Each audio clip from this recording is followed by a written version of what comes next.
Halo Sobat Zona 21, berjumpa lagi di channel Zona 21. Gimana kabarnya hari ini? Semoga dalam keadaan sehat ya. Sesuai dengan judulnya, kali ini kita akan membahas alur cerita film horror thriller yang sedikit menegangkan membuat kalian menutup mata. Film yang baru rilis pada bulan Maret tahun 2021 ini disutradarai oleh Jerry Lauder yang berjudul Stay Out of Creek, menceritakan tentang sekelompok mantan narapidana yang mengubah kehidupannya menuju lebih baik, bekerja di sebuah perusahaan pindahan menjadi tukang angkat barang-barang. Lalu mereka dapat tugas untuk membantu pindahan seorang kakek-kakek di sebuah rumah bergaya Victoria dan menemukan beberapa kejanggalan di rumah tersebut. Nah, penasaran dengan videonya? Simak terus videonya sampai habis ya. Di pembukaan film ini kita bisa lihat bahwa para mantan narapidana ini sudah siap di dekat sebuah rumah yang rencananya akan pindah. Dua orang laki-laki bernama Albert dan Carlos dan seorang wanita bernama Imani. Nah, si Albert ini bisa dibilang pimpinan dari dua teman lainnya. Kalau dilihat dari luar, kalian bisa menilai sendiri rumahnya ini seperti rumah zaman dulu kayak peninggalan Belanda gitu. Tanpa basa-basi, mereka langsung saja mengetuk pintu itu dan tiba-tiba seorang kakek-kakek membuka pintunya dan mempersilahkan masuk untuk lihat-lihat situasi di dalam rumahnya.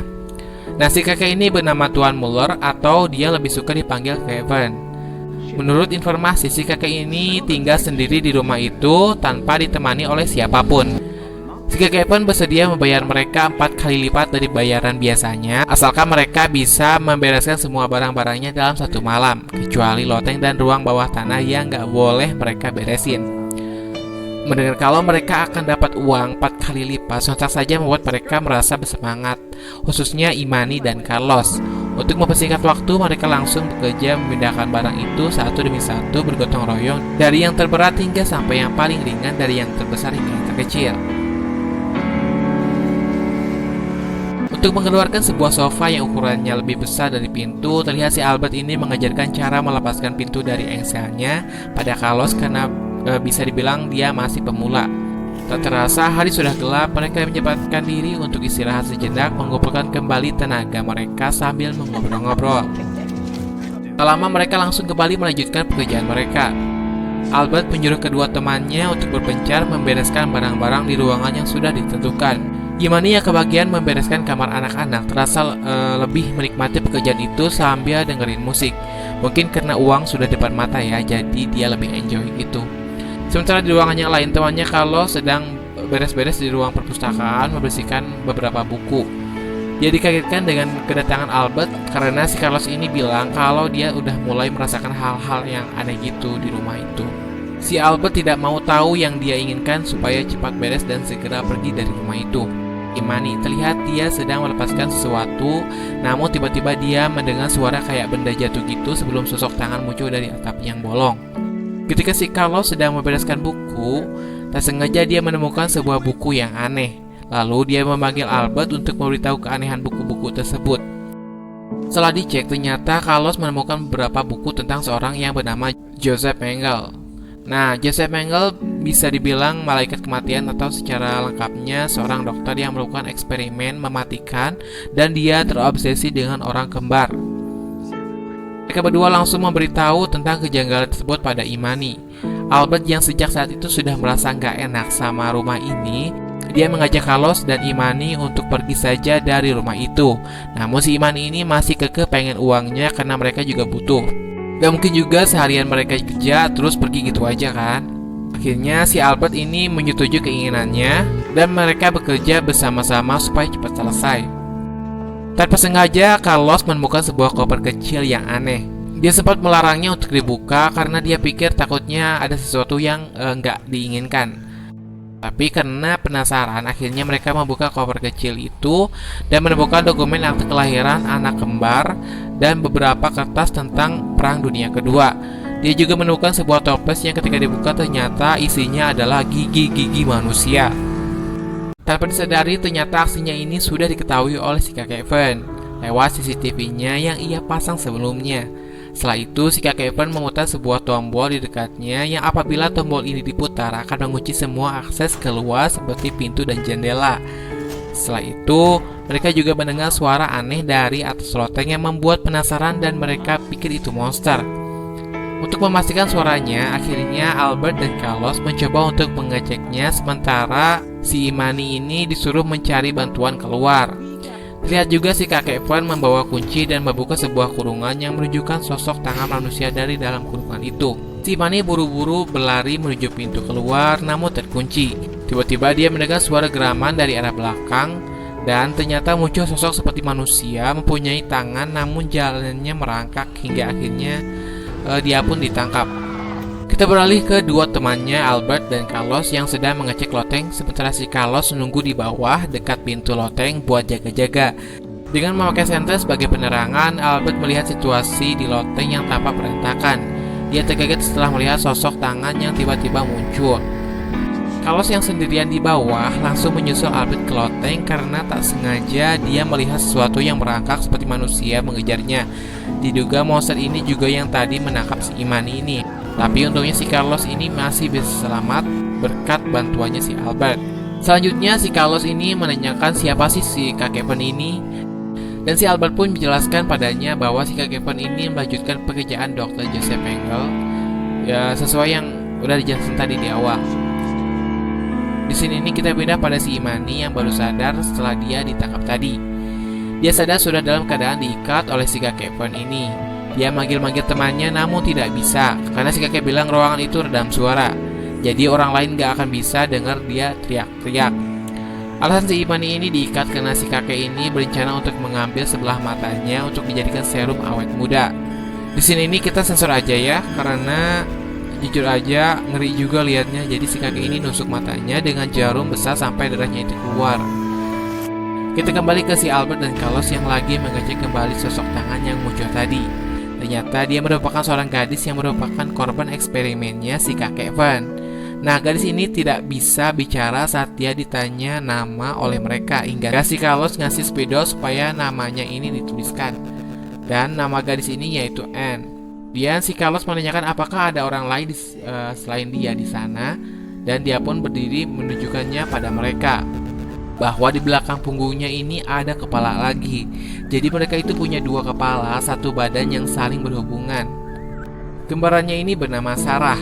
Dulunya dua gadis ini kembar dan terpisah, tapi karena eksperimen si kakek Van yang mengubah mereka berdua menjadi satu. Carlos dan Albert kemudian membawa Anne dan kembarannya ke truk di luar. Namun karena pintunya masih terkunci, mereka nggak bisa kemana-mana. Hingga datang si kakek Van sambil membawa pistol dan membawa bola mata yang diduga milik Imani. Dia menembak Albert di perutnya hingga terjatuh, lalu Carlos memeganginya membuka bajunya untuk menahan darahnya supaya nggak keluar. Sianya nggak jauh dari mereka melihat tato yang ada di dada si Albert. Tak apa penyebabnya, setelah dia melihat tato itu, dia seperti ketakutan dan meninggalkan mereka. Terlihat juga manusia yang merangkak tadi juga ada di sana dan mengejar Carlos. Dia bersembunyi di kamar mandi sementara si Anne dan Sarah bersembunyi di dalam kardus. Makhluk itu mendobrak-dobrak pintu kamar mandinya tapi tidak bisa karena terkunci. Karena di kamar mandi juga ada kamera, jadi si kakek bisa tahu keberadaannya. Sambil memutar musik, dia memutar suara seperti ultrasonik yang bisa membuat telinga sakit hingga berdarah. Dia lalu memakai seragam sutera dan menghampiri si Carlos di kamar mandi. Si kakek lalu mengatakan bahwa Carlos memasuki ruangan yang salah. Kamar mandi itu adalah ruangan untuk eksperimennya yang gagal. Dia mengaktifkan gas di ruangan itu membuat Carlos batuk-batuk hingga berdarah. Dia mencoba membuka pintunya namun tidak bisa. Nah, dia coba membuka engsel pintunya dengan obeng walaupun tubuhnya lemah. Untuknya sebelum itu dia diajarkan oleh Albert cara membuka engsel pintu. Dan akhirnya dia masih bisa selamat.